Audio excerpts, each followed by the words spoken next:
છેલ્લા 1-2 વર્ષથી જોડાયેલા છે, પણ અહીંયા અમે કંઈ પણ દાન આપીએ છીએ તો અમને એમ લાગે કે અમે કંઈ નથી આપ્યું.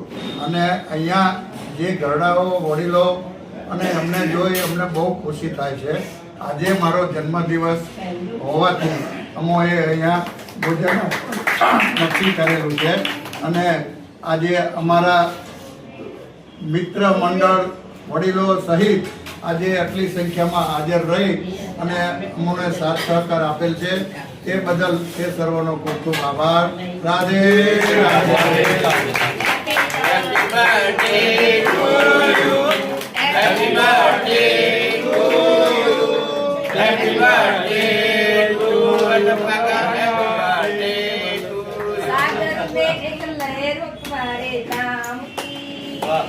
आपको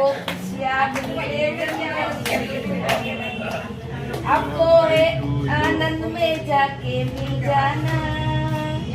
birthday to you. Happy birthday to you. અમારી સંસ્થા છેલ્લા 37 વર્ષથી અવિરત સેવાના કાર્યો કરી રહી છે. સંસ્થામાં દાનનો અવિરત પ્રવાહ છે. સંસ્થાના દાતાઓ જે આવે છે ખૂબ દયાળુ છે. સંસ્થાનો સ્ટાફ પણ ખૂબ સુંદર છે. સંસ્થાના વૃદ્ધ વડીલો અત્યારે 50 વૃદ્ધો આશરો લઈ રહ્યા છે, જેમને મેડિકલની સુવિધા પણ સંસ્થા આપી રહી છે. અમે સંસ્થામાં દર વર્ષે લગભગ એક પ્રવાસ કરાવીએ છીએ. સંસ્થામાં જ્યારે વડીલોને અમે એડમિશન આપીએ છીએ ત્યારે જવાબદાર વ્યક્તિની ફક્ત સહી લઈએ છીએ. 65 વર્ષ ઉપર ઉંમર હોય છે. જો એમને વધારે હોસ્પિટલાઇઝ કરવાનો વખત આવે તો જ પરિવારને કરવો પડે છે. બાકી તમામ સેવા અમારી સંસ્થાના સ્ટાફના કાર્યકરો ઊભા પગે કરે છે.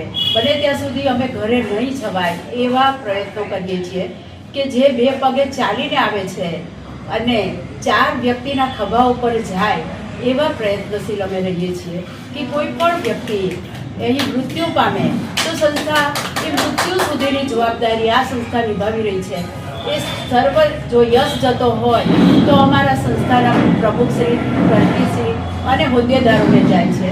અને હું પણ છેલ્લા 35 વર્ષથી અહીંયા અવિરત સેવા આપું છું, પણ એનો પણ યશ અમારા ટ્રસ્ટીઓને, પ્રમુખશ્રીને અને હોદ્દેદાર તથા અમારા સ્ટાફને જાય છે. શું કે આવા ગ્રુપો અમારે ત્યાં ખૂબ આવે છે અને ગ્રુપનો જે અમને જે સહકાર મળવો જોઈએ એ સંપૂર્ણ સહકાર હોય, ચાહે રાધે રાધે ગ્રુપ હોય, લાયન્સ ક્લબ હોય કે મીનાબેનનું મંડળ હોય, કોઈ પણ હોય, અમારી જોડે ખભે ખભા મિલાવે છે.